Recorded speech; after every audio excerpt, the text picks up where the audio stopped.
श्री राधा माधव भगवान की जय। माधव मास की जय। श्री श्रुतदेव जी राजा से कहते हैं, राजा इस प्रकार मैंने तुम्हें बैसाख मास की तिथियों में द्वादशी तिथि का महात्म्य सुनाया शुक्ल पक्ष की, और मैं शुक्ल पक्ष की त्रयोदशी के विषय में तुमसे कहता हूँ। त्रयोदशी के दिन जो दूध, दही, घी, शहद और शक्कर मिलाकर विष्णु भगवान का पूजन करता है, मधुसूदन भगवान की प्रसन्नता के लिए भक्ति पूर्वक पंचामृत से भगवान को स्नान कराता है, वह अपने सब कुलों का उद्धार कर विष्णु लोक को चला जाता है। जो बैसाख के शुक्ल पक्ष की त्रयोदशी के दिन सायंकाल के समय विष्णु भगवान की प्रसन्नता के निमित्त शरबत का दान करे, उसके पहले के पाप ऐसे दूर हो जाते हैं जैसे सांप अपनी पुरानी केंचुली को बिना किसी परिश्रम के और बिना किसी कष्ट के त्याग देता है। बैसाख शुक्ल पक्ष की त्रयोदशी के दिन सायंकाल के समय दो रसीली ककड़ी का दान करते हैं, वह उनके रस के प्रताप से कर्म बंधनों से मुक्ति पाती है। जो कोई ईख अथवा आम का दान करते हैं, उनके कुटुंब में 100 पीढ़ी तक बराबर संतान चलती है, अर्थात वह निर्वंश नहीं होते।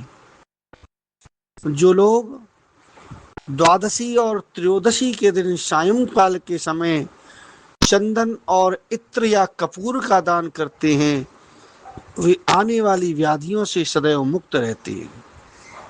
इस प्रकार ही राजन, शुक्ल पक्ष की द्वादशी में जो कुछ भी पुण्य किया जाता है वह अक्षय फल का दाता होता है। हे राजन, ये प्रसिद्ध किस लिए हुई और कैसे हुई वह भी मैं तेरे सामने कहता हूँ। इसके सुनने से संपूर्ण पाप दूर हो जाते हैं।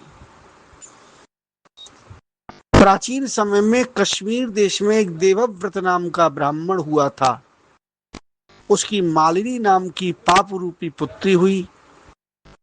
वह कन्या सत्यशील नाम के एक बड़े विद्वान ब्राह्मण से ब्याही। उससे विवाह करके वह अपने यमन नाम के देश को चला गया। वह रूप यौवन संयुक्ता कभी भी पति को प्यारी न हो सकी और वह निष्ठुर अपने पति से हमेशा द्वेष रखती थी। इसके अतिरिक्त किसी से भी कुछ द्वेष न रखती। अपने पति पर अकारण क्रोध कर वशीकरण करने की इच्छा से उसने अन्य स्त्रियों से पूछा, जिनको पहले उनके पतियों ने त्याग दिया था। तब वे बोली, तेरा पति वशीभूत हो जाएगा, हमें अच्छी तरह से विश्वास है। हमने तो वशीकरण की दवाई से, वशीकरण की औषधि से अपने पति को वश में कर लिया है। तू योगिनी के पास जा, वह बहुत सुंदर औषधि दे देगी। तू सोच विचार मत कर, तेरा पति तेरे दास के समान हो जाएगा। तब हे राजन, वह उनके कहने पर योगिनी के मंदिर में जाकर योगिनी को अत्यंत प्रसन्न करने लगी और वह दुराचारिणी बहुत शीघ्र ही उस कुटी में पहुंची जहां 100 खंबे बने हुए थे। वह कुटी बहुत लंबी चौड़ी और कांतिमान थी। उसके चारों ओर झालरदार कपड़ा लगा था जिसमें गोटा किनारी लगे हुए थे। बड़ी बड़ी दीवारों में चारों ओर सफेदी हो रही थी, दीपक जगमगा रहे थे। ऐसे शोभायमान स्थान में विराजित सेवा करने को आने वालों को देख रही थी। रुद्राक्ष की माला से जप कर रही थी वह योगिनी। इस प्रकार योगिनी से जब उस स्त्री ने प्रार्थना की, तब योगिनी ने प्रसन्न हो मन को क्षोभ कराने वाले मंत्र बताए।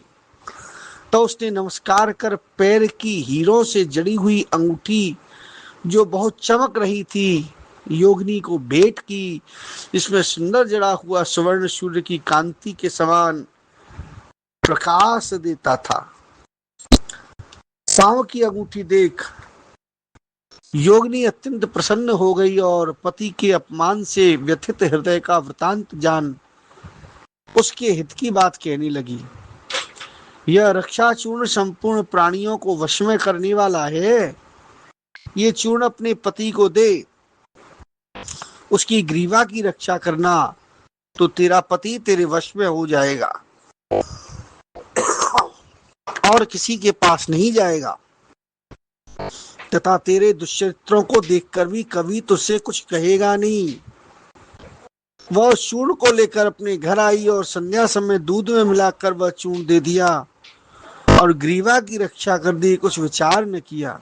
हे राजन, उस चूर्ण को पीने से उसके पति को क्षय रोग हो गया, जिससे वह दिनों दिन क्षीण होने लगा और उसके गुह्य स्थान में बड़े दुरांत घाव होने से कीड़े पड़ गए।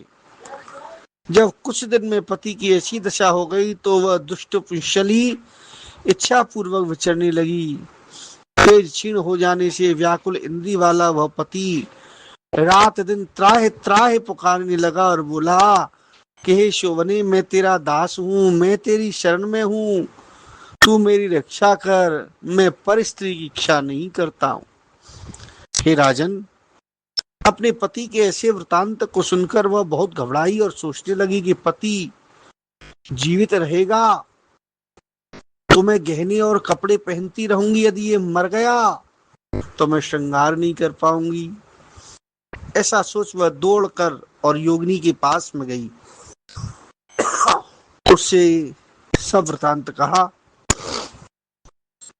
तो उसने पहली औषधि का दाह शांत करने के निमित्त दूसरी औषधि दी। औषधि के देते ही वह तुरंत उसका पति स्वस्थ हो गया, जिससे पहले चूर्ण से उत्पन्न हुआ दाह से शांत हुआ। तब से पति घर में ही रहता और उसके वशीभूत हो गया। घर के काम के बहाने से वह अपने जार पति उपपति के घर में आकर निवास करते। इसी प्रकार सब जाति के व्यभिचारी मनुष्य घर में आते रहते, परंतु उसे स्त्री के आगे कुछ भी कहने की ताकत ही न थी। इसी पाप के कारण उसके शरीर में भयानक पाप नाशक कीड़े पड़ गए। उन कीड़ों ने उसकी नाक, जीभ, दोनों कानों में छेद कर दिए, उसके छाती को काट लिया, उंगलियों की ठोंठ बन गई और पांवों से वह लूली हो गई। ऐसे कष्ट भोग कर अंत में देह त्याग नरक भोगने लगी और 15,000 वर्ष तक ताम्रभांड नामक नरक में जलती रही। फिर 100 जन्म तक बार बार कुत्ते की योनि में पड़ी। नाक कट रही है, कान फटे हैं, मस्तक में कीड़े पड़ रहे हैं, पूंछ कट गई है, टांग लंगड़ी हो गई है। इस देश में वह घर घर घूमती और पीछे 100 वीर देश में पद्मबंधु नामक ब्राह्मण की दासी के घर कुतिया बनी और अत्यंत दुख से व्याकुल, कान टूटे, नाक कटी फटी और पूंछ छिन्न भिन्न, मस्तक में कीड़े भरे रहते तथा योनि में भी कीड़े पड़े रहते।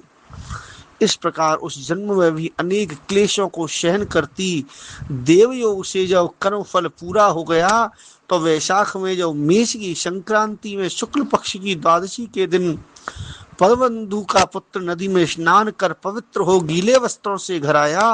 वह तुलसी स्तंभ के पास उसने अपने चरण धोए। उसी स्तंभ के नीचे वह कुतिया सो रही थी। अतः सूर्योदय से पहले वह कुतिया उस चरणों के धोए जल में लेट गई, जिससे उसके सब अशुभ कर्म तत्काल नष्ट हो गए और पूर्व जन्म की याद आ गई। अपने पहले जन्म के किए कर्मों को सोचकर ताप से व्याकुल होकर बेचारी करुण स्वर में त्राहि त्राहि करने लगी। भय से व्याकुल हो उस मुनि से अपने कर्मों का वर्णन करने लगी और मैंने अपने पति को विष दिया, फिर अनेक प्रकार के दुष्चरित्र किए, यह सब बताने लगी।